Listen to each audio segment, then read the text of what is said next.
Hello? Hello. Yeah, tell me. Is this Dharmendra Kumar? Yeah. Okay. Dharmendra, Okay. you have an interview scheduled today at 3 p.m., right? Yeah. Yeah. Sorry for the delay. We are late by 5 minutes. Hey, no problem. Yeah. Can we go ahead with the discussion now? Yeah, sure. Okay. Fine. Just give me a minute. Yeah, no problem.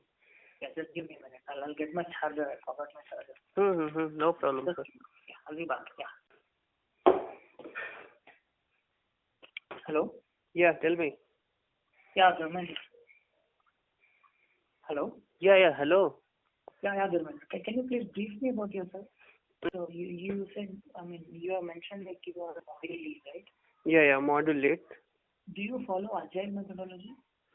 Yeah, in the previous project I used to follow. In the current project, actually, I worked on some POC. So we have not followed Agile. But it is kind of, we have not used any tool for that, but it is kind of Agile methodology only. We have daily stand-up call, then the tasks are defined in the user stories only. But without using tool, we have almost followed that Agile only. Okay, fine. Okay. You know about the substring. There is a substring method inside a string, right? Yeah. Yeah. Will it create a new string? Yes. Let's say I have a string called yes. Okay. Yes is equals to India. Okay.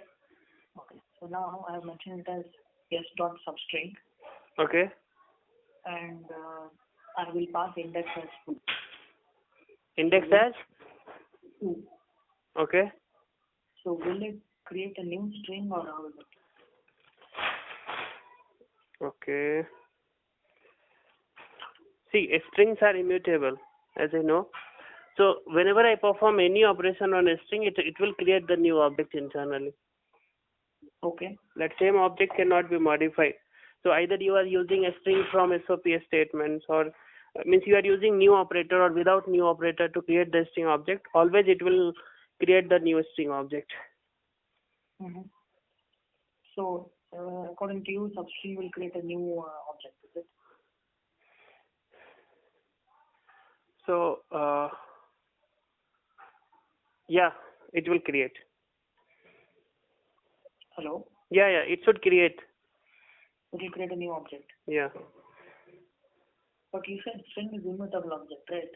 Yeah, string is immutable, means whatever object we have, their data we can't modify. Okay. But if you perform any operation like trim or substring, or you want to do some concatenation, anything, any operation if you are trying to perform, it will create the new object. Okay, fine. Okay, fine. So now there is a split method also, right? Yeah, there is a split method. What is the difference between split and substring? Basically, what does the split will do? Yeah, so generally substring will be used if you want portion of the string, right? So if I have Java India, and I want some part of like Java India Java I have, and I want only India from that. So I can use the substring method. Okay. Now the other requirement is I have Java India Java, and that is separated by some comma or a space or some other delimiter character. So what I want, based on the delimiter character, I want to create multiple strings. So there I can go for split method. Okay. Is it clear? So split. What is the difference between split and substring? So split will split the string into multiple words based on the specified delimiter. But substring will give you portion of the string. So there is a text file. Okay. There is a text file which is filled up with so many words. Okay. I just wanted to get the repeated words out of the text file. Repeated words. Yes. Okay. So how can we do that? Okay.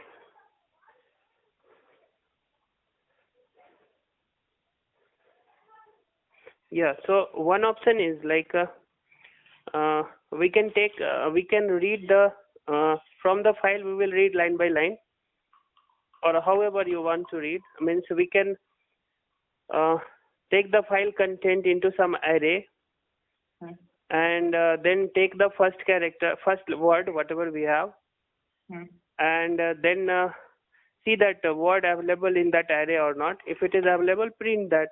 If it is not available, you can ignore that. So to check the words are available in array or not, or in the file or not, we can use any searching mechanism, or we can use a string itself, like we have index of something, index of method. So we can come to know whether a string is available or. So what if this file is a very huge file? So you will add the array. I mean, see, if you have taken the first word separately and comparing with all other words, correct? Mm-hmm. So it is a tedious job, right? Because every word you will pick and you will compare it with every other word. So it will be like a tedious job, right? Yeah, yeah. So performance will impact. Yeah. So we have a string. So give me a second. Let me think. Yeah. So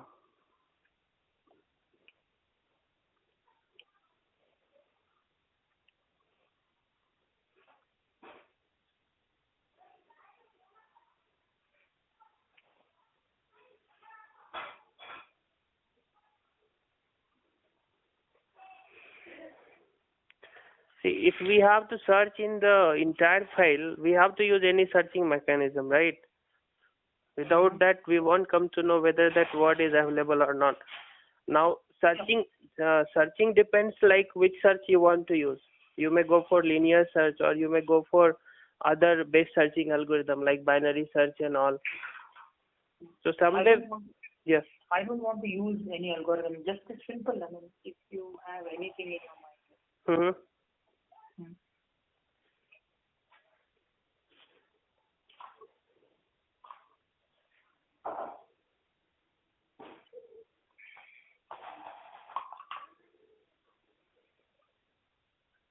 Okay, there is one reason matches method available. Which one?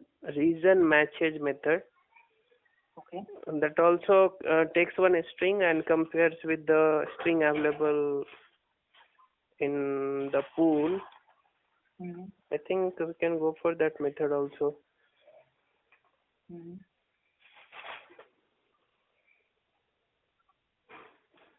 Okay, fine. Yeah. What are the available methods inside an object class? In object class, you have wait method with 3 overloaded wait method. Wait without any parameter. Wait with long as a parameter. Wait with long comma int as a parameter.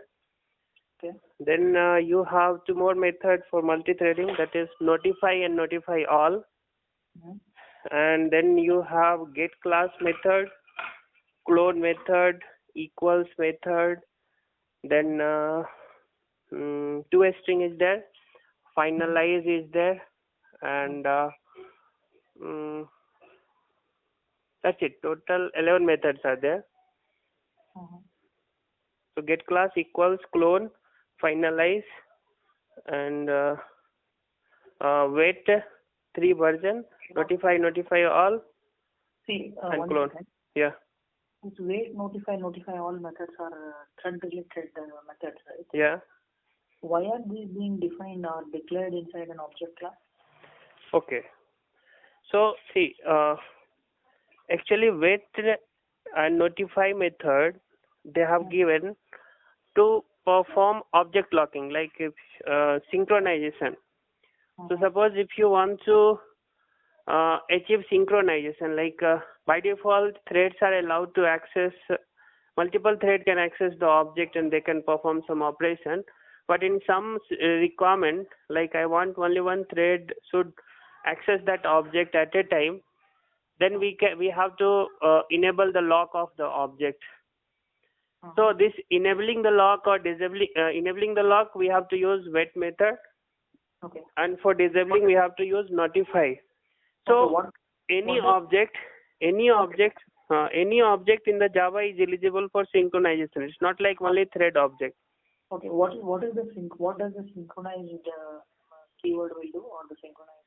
So synchronized keyword, like if you want to enable any if you want to enable lock mechanism on the thread, any object, then you can use synchronized keyword either with the method, or you can use as a synchronized block.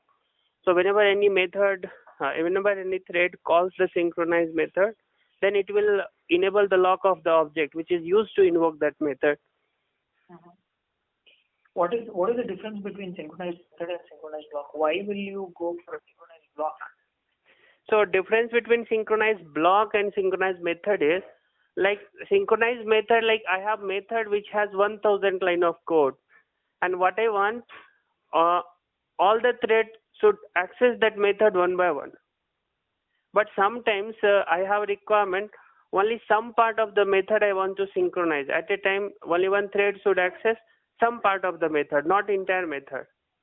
So in that case, if you want some portion of the method to be synchronized, we can go for synchronized block. And if you want the entire method to be synchronized, you can use synchronized method. And one more option is there. Like in synchronized method, only current object will be logged, either current object or class level object. But if you want to log some third party object, like I am passing array list object, that should be logged with the current thread. So in that scenario, we have synchronized block. You can pass any object to be logged. Okay. Fine. Yeah. So you have worked on Spring MVC, right? Spring MVC. Yeah. Okay. So you worked on servlets and JSP also, right? Servlet, JSP, JDBC, Spring MVC. Let's say, okay, I have a normal project. Okay. Which is written in EJB or some other older technology. Okay.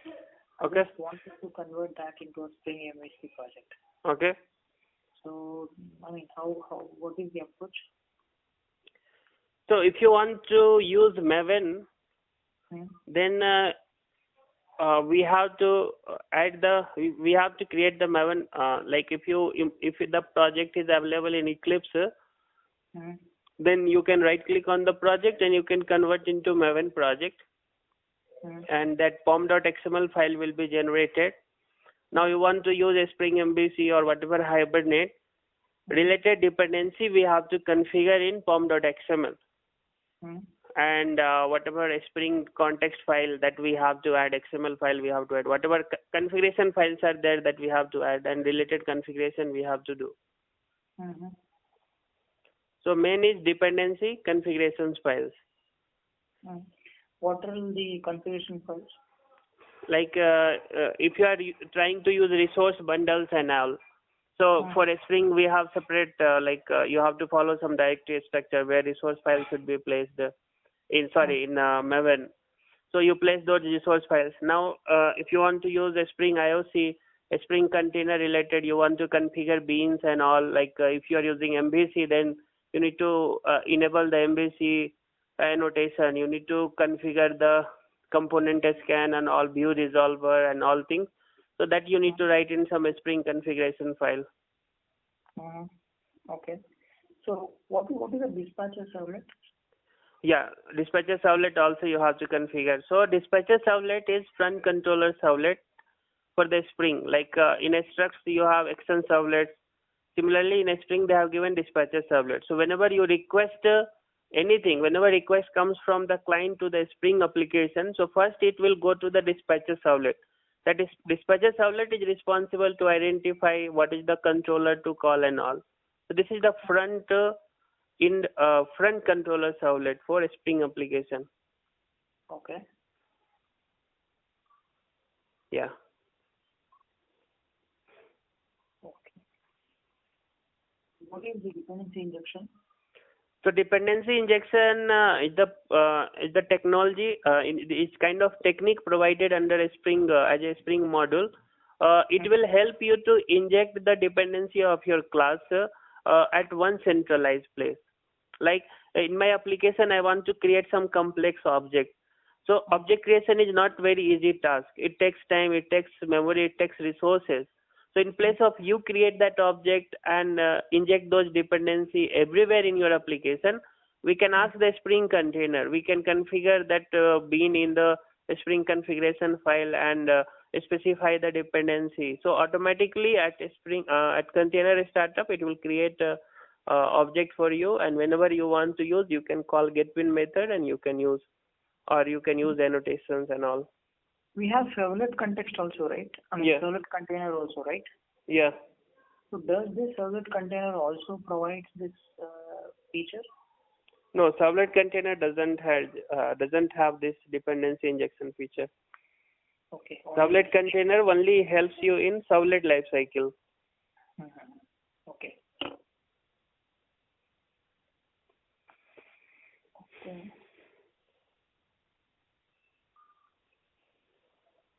So have you worked on JavaScript? No, not much. Some idea I have. So I didn't directly work on JavaScript or UI related stuff. Any idea on how why the JavaScript is used? Yeah, idea I have. I know basic. I can work if I get the chance. So JavaScript is a scripting language. Mostly it is used for like many purposes is there. JavaScript is used for front-end validation. Like I don't want to send the wrong data to the back-end server will verify the data, and like I want to follow that password should contain a capital letter, a small letter, some special character. First name should start with uppercase. Email ID should be valid. It should have dot at the rate and symbols. So these wrong data generally used to send to the server. So in place of server will do the validation, we can write the code for validating the user input in the front end. So that is one use of JavaScript. Other, you can use interactivity to your websites by using JavaScript. Lots of validations you can do by using JavaScript. So you have not worked on JavaScript? No, I didn't work on JavaScript. I have basic idea, but I didn't work. Okay. So, okay. Do you know about any design patterns? Yeah, design pattern I know, like a singleton design pattern, factory design pattern, front controller, MVC, DAO. These design patterns we'll use in every project.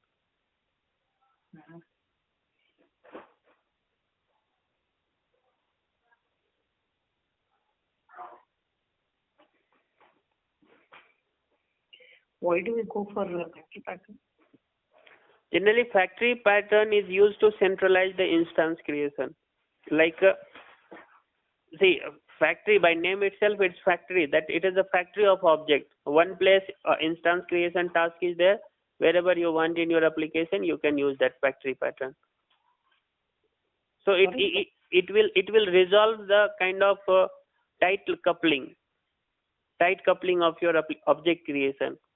Like if I say example, I have shape superclass, and I want to return either circle class object, I want to return either rectangle class object, or I want to return some other class object.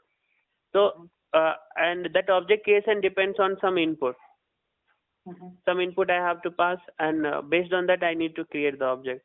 So in this kind of scenario also, you write the separate class at one place, you pass something as a parameter, and there you, based on the input, you create the object and return. Okay.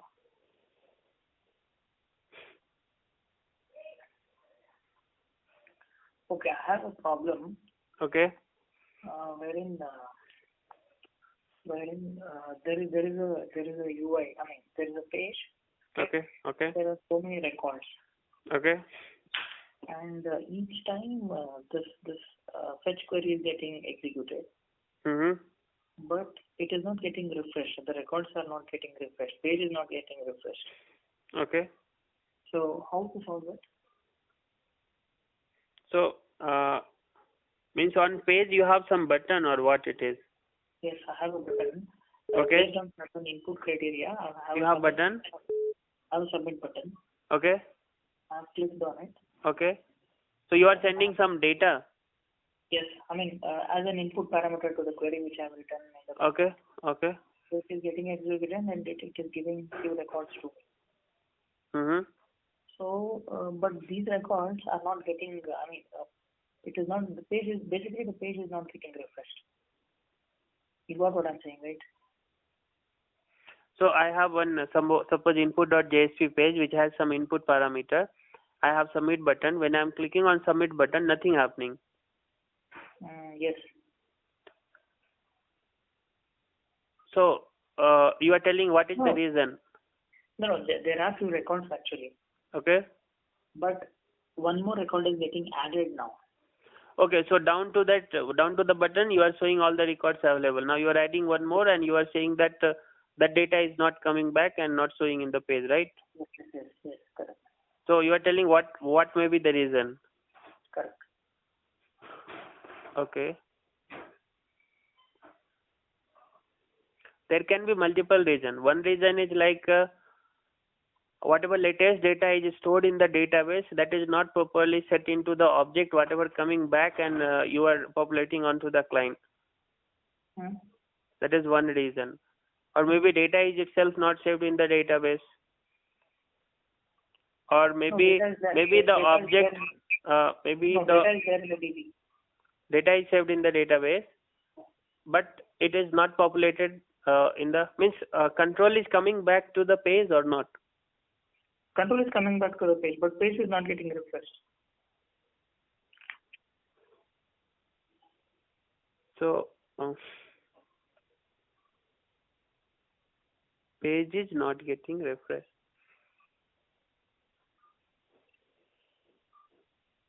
So might be data is available in some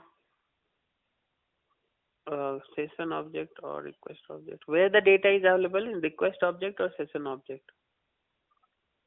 Sorry? Like some object you are sending from the backend, right?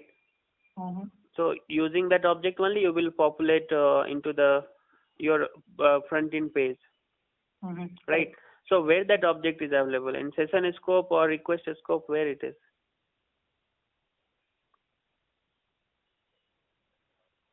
In the request object. Okay, it's available in the.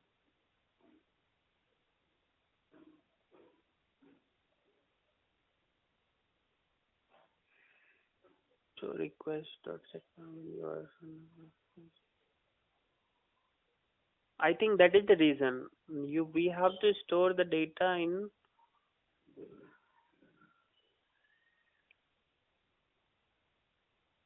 Okay, request dot set attribute.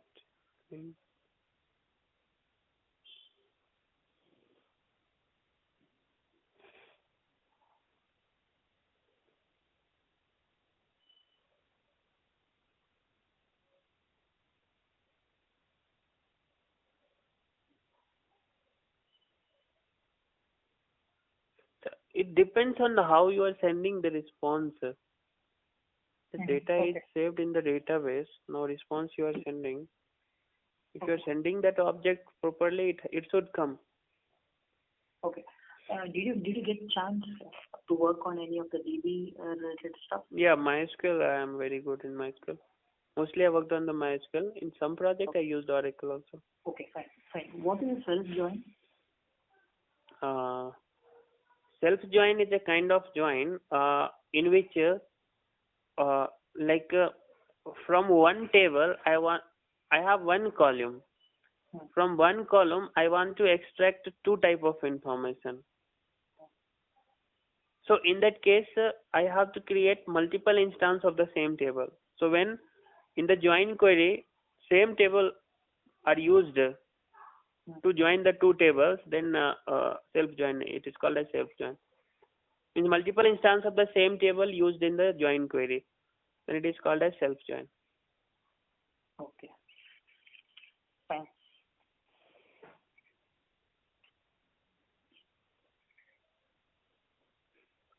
Why indexes are used? Indexes are used for speed up the search query. Like you see in the textbook, I want to search something. Suppose I want to search one constructor in the Java Black Book. So one option is I go one by one page and I search for the constructor. Or if you see at the last of the book, they have given index page. So there, what they have done, so they have they have placed all the topics in ascending order or alphabetical order. So directly I can go to see and I can search the page and directly I can see the topic constructor. So same in the database also.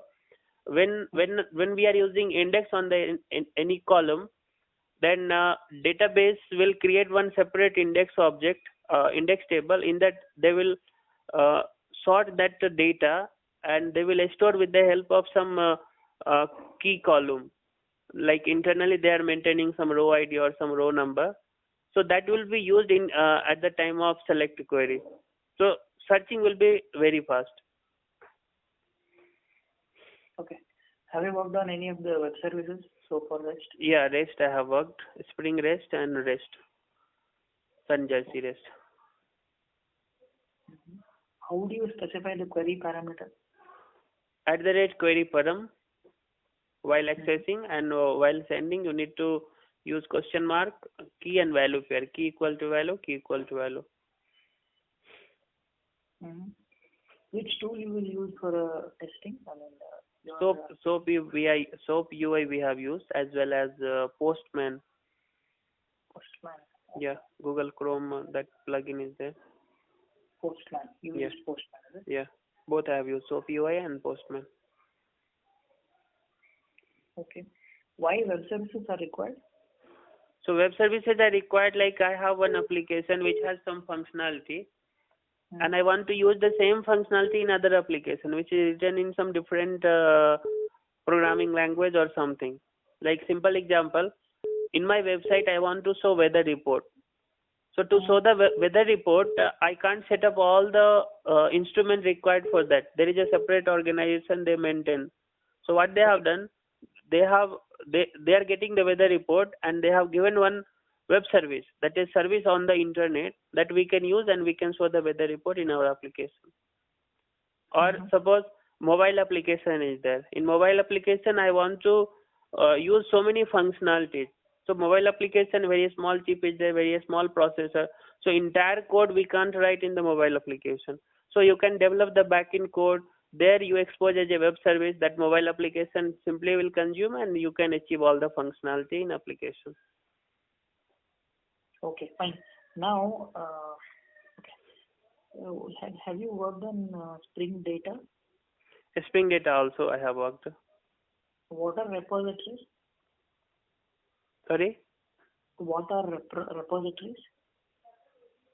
Repository. There will be there is a JDBC repository. Okay. So what are those? No, so in my project we have used Hibernate template class. Hibernate template. Yeah, so Hibernate template, you need to configure that data source, then properties, local session bin factory, and inject into Hibernate template and auto wire in the service class, and we can use that template class. Okay.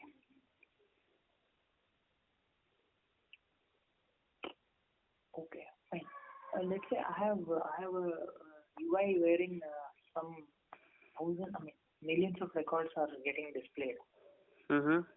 Okay, so because of the load on UI, it is getting hanged. Okay. So how can we solve it? What will be the approach? We can use pagination. In place of loading thousands of records, if you are loading thousands of records, means so many pages will come. Nowadays, how will you do that pagination? So pagination in Hibernate, there is a built-in support. You have initial set max size, set first record and set max size. How many records you want to show that? Like in the case of Servlet, you need to write lots of code. But in Hibernate, they have built-in method. Fetch size, they have first record and fetch size. Two options are there. Either you can set the fetch size.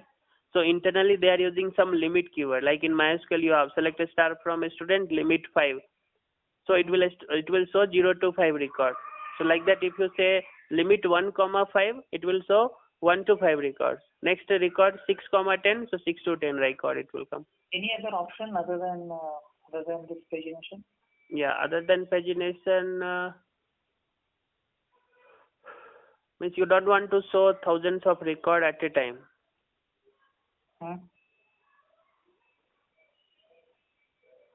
Why it is hanging? Because of getting the data from the database, it is taking time. Right? Not exactly. Like UI also, I mean, in UI also, you cannot, the UI component cannot load so many records at one single shot, right? That might be the reason. Or we can go for some, suppose if your database performance is, database is taking time, so we can go for some query cache and all. They have caching mechanism in Hibernate, so it will not go every time in the database, and it will bring same records, it will cache, and it can be sent to the client. That option also we can use. Okay. Okay, Mandra. Then I think I'm done with the discussion. Do you have any questions for me? Yeah. So what kind of project exactly you have that I want to know? So you are developing some POS kind of system? Not exactly POS. There are so many applications in-house applications. So we are developing or we are enhancing some of them, or we are developing the new applications also. Okay. It is like IoT? Yes. Some of the projects are based on IoT also. Okay. Okay. Yeah. Okay. Fine. That's it only I wanted to know. Yeah, but this project is not based on IoT. Okay. Yeah. Okay. So technology will be this only, Java, Spring, Hibernate, or any other framework you guys are using? No, Java, Spring, AngularJS. Okay. And, Node.js will also be helpful. Okay. Fine. Anything else? No. Thank you so much. Okay, then. We'll pass on my feedback to the manager. Maybe he or she will take a call on this. Yeah. Thank you. Okay. Thanks for your time. Yeah.